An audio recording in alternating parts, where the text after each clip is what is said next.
Child marriages may go unnoticed amid lockdown.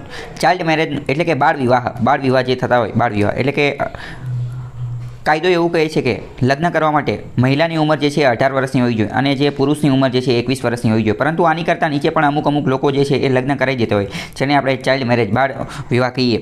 તો એને અનનોટિસ આ જે લોકડાઉન ચાલી રહ્યું છે, તો લોકડાઉનનો ફાયદો ઉઠાવી અને અમુક લોકો જે છે એ તાત્કાલિક બાળ વિવાહ કરાવી દે છે.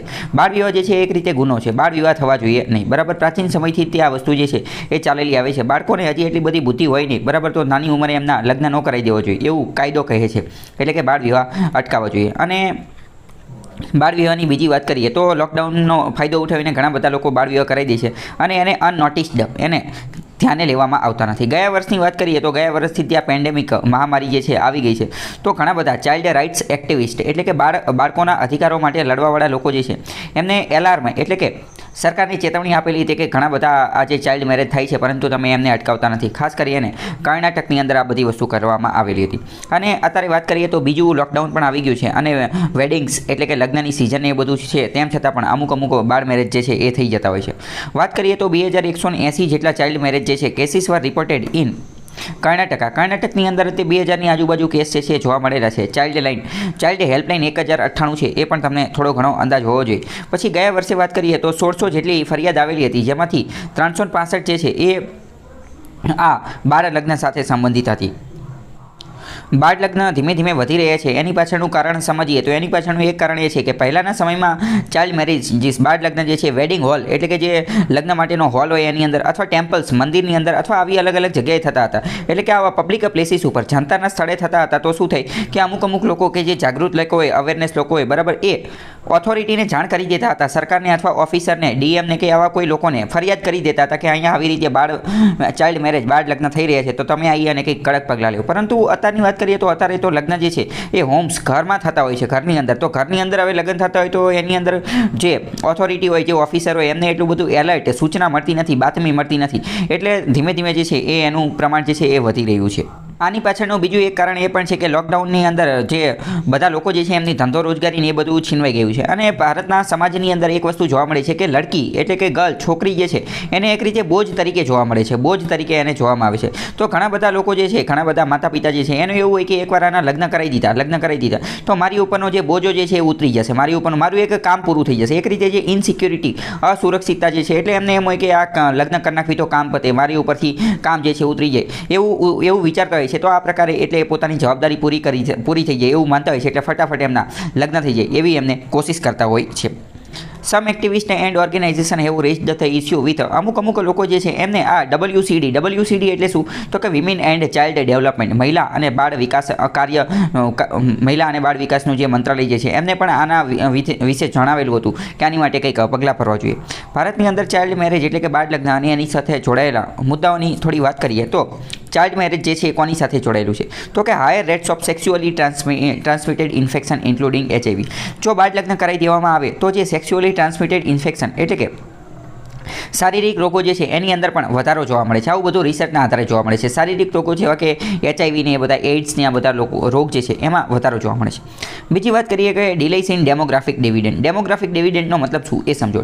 ડેમોગ્રાફિક ડિવિડન્ડ જે છે એનો મતલબ એમ થાય કે કોઈ પણ દેશની કામ કરતી વયના જે લોકો હોય એને ડેમોગ્રાફિક ડિવિડન્ડ કહેવાય. આને એક રીતે DD પણ કહેવામાં આવતું હોય છે. એટલે કે કામ કરતી વયના જે લોકો જે છે એટલે કે 18 થી 60 વર્ષની વચ્ચેના જેટલા લોકો હોય આ બધાને ડેમોગ્રાફિક ડિવિડન્ડ કહેવાય. કારણ કે 18 વર્ષથી નાનો જે વ્યક્તિ હશે એ કંઈ કામ નહીં કરતો હોય. નાનું બાળક હોય, હવે હજી જન્મ જ થયો હોય તો કંઈ જન્મીને તરત કામ ન કરવા મળે. એટલે કે ઇકોનોમીની અંદર, અર્થતંત્રની અંદર, GDPની અંદર જે આ 18 થી 60 વર્ષના લોકો હોય એનું જ કંઈક યોગદાન હોય, બીજા કોઈનું યોગદાન ન હોય. 18 વર્ષથી નાનું બાળક હોય તો એ કંઈ યોગદાન ન આપતું હોય. 60 વર્ષથી મોટો હોય તો એનું પણ કંઈ યોગદાન હોય નહીં. તો આટલા જે 18 થી 60 વર્ષના હોય એને શું કહેવાય?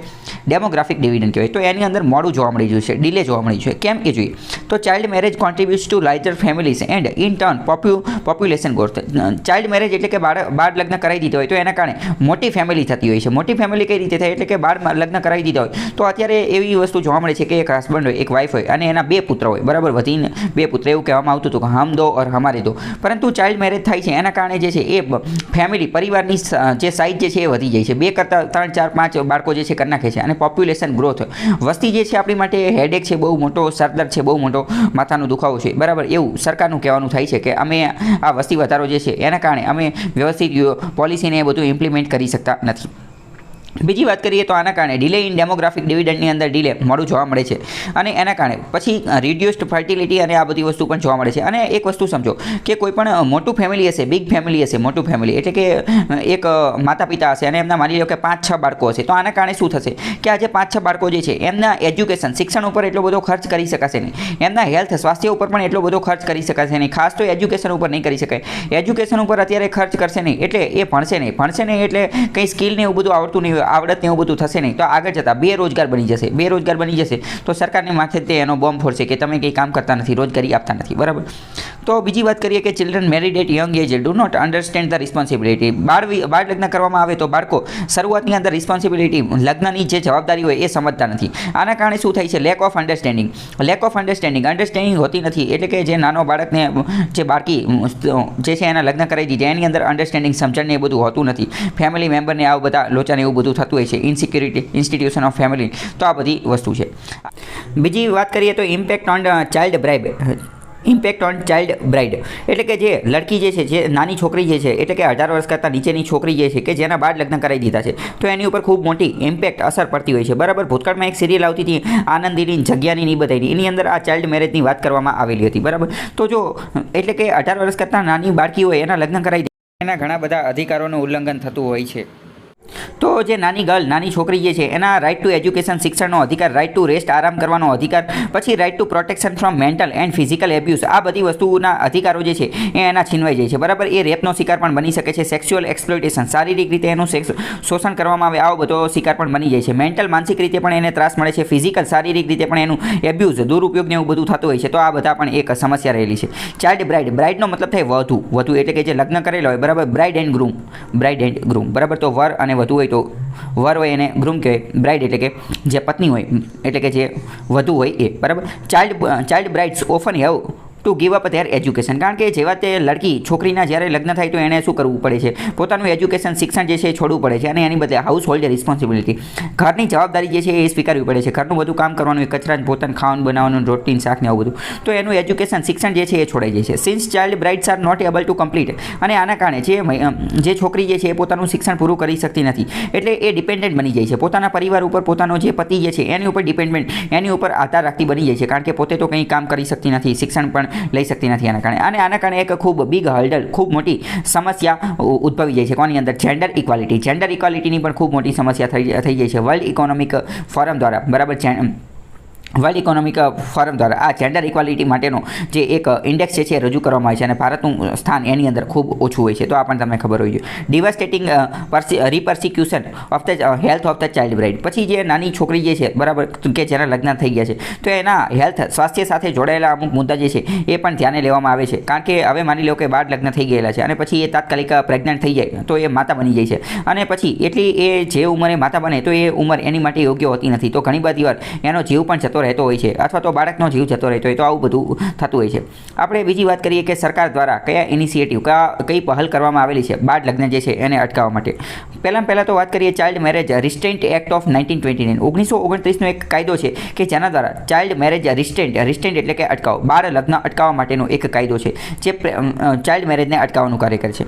બીજી વાત કરીએ કે સ્પેશિયલ મેરેજ એક્ટ 1954, એની અંદર પણ એવું કીધેલું છે કે જે બાળ લગ્ન જે છે એને અટકાવવામાં આવશે. કેમ? કારણ કે એસએમએ સ્પેશિયલ મેરેજ એક્ટમાં એવું કીધેલું છે કે 18 વર્ષ અને 21 વર્ષના જે હશે એના જ લગ્ન થશે, બીજા કોઈના થશે નહીં, તો એનો મતલબ ઓટોમેટિક તે બાળ લગ્ન જે છે એની ઉપર પ્રોહિબિશન, પ્રતિષેધ મુકાઈ ગયો. આ મિનિમમ એજ છે. પછી વાત કરીએ તો prohibition of child marriage act 2006ની અંદર પણ સરકાર દ્વારા prohibition of child marriage act બનાવવામાં આવેલો હતો. એની અંદર fix the shortcoming of the child marriage restraint act, એટલે કે આ ખૂબ જૂનો એક્ટ હતો. કયો હતો? કે 1929નો એક્ટ હતો. એની જે ખામી હતી એને આ 2006ની અંદર નવા એક્ટની અંદર સુધારવામાં આવેલી હતી. પછી આ મહિલા અને બાળ વિકાસ મંત્રાલય જે છે એણે એક કમિટી પણ બનાવેલી છે. કોની માટે? એક્ઝામાઇન કરવા માટે, તપાસ કરવા માટે. મેટર્સ, મુદ્દાઓ, કયા મુદ્દાઓ? તો કે pertaining to the age of motherhood, એટલે કે માતા બનવા માટે, માતૃત્વ પ્રાપ્ત કરવા માટેની ઉંમર કઈ હોવી જોઈએ, કઈ ઉંમરે માતા બનવું જોઈએ. ઇમ્પેરેટિવ્સ ઓફ લોવરિંગ મેટરનલ મોર્ટાલિટી રેશિયો. ભારતની અંદર આ MMR સમજો. પહેલાં તો MMR એટલે શું? તો કે મેટરનલ મોર્ટાલિટી રેશિયો. આનો મતલબ એમ કે જ્યારે કોઈ પણ માતા જે છે, માતા એ બાળકને જન્મ આપે તો ઘણી બધી વાર માતાનું મૃત્યુ થઈ જતું હોય છે. તો આ જે અમુક જે છે એ કેટલા કેટલા બાળકોના જન્મના સમયે માતાનું મૃત્યુ થાય છે એને મેટરનલ મોર્ટાલિટી રેશિયો કહેવાય. ભારત સરકારનો એવો ટાર્ગેટ છે કે આપણે આ મેટરનલ મોર્ટાલિટી રેશિયો જે છે એને ઘટાડવો છે, એટલે કે બાળકને જ્યારે જન્મ આપતી હોય માતા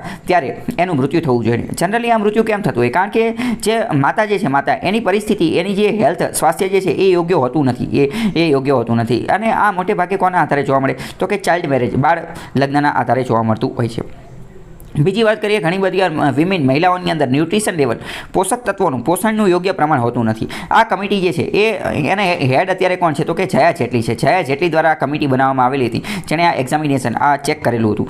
આ કમિટી જે છે એને આ કેન્દ્રીય બજેટ 2020-21ની અંદર પણ એના વિશે વાત કરવામાં આવેલી હતી અને કીધેલું હતું કે prevention of child marriage is a part of SDG, sustainable development goal આપણે જે રજૂ કરેલા છે યુનાઇટેડ નેશન્સ દ્વારા. એમાંનો જે 5મા નંબરનો ગોલ જે છે એ વાત કરે છે કે જેન્ડર ઇક્વાલિટી, આપણે એટલે કે લૈંગિક સમાનતા, એટલે કે લિંગની દ્રષ્ટિએ સ્ત્રી અને પુરુષ બંનેને સમાનતા મળવી જોઈએ અને મહિલાઓને અને ગર્લ્સને એટલે કે છોકરીઓને એમ્પાવરમેન્ટ, એનું આપણે સશક્તિકરણ કરવાનું છે. એનું આપણે શું કરવાનું છે? સશક્તિકરણ. એટલે એમને આપણે આગળ લાવવાના છે.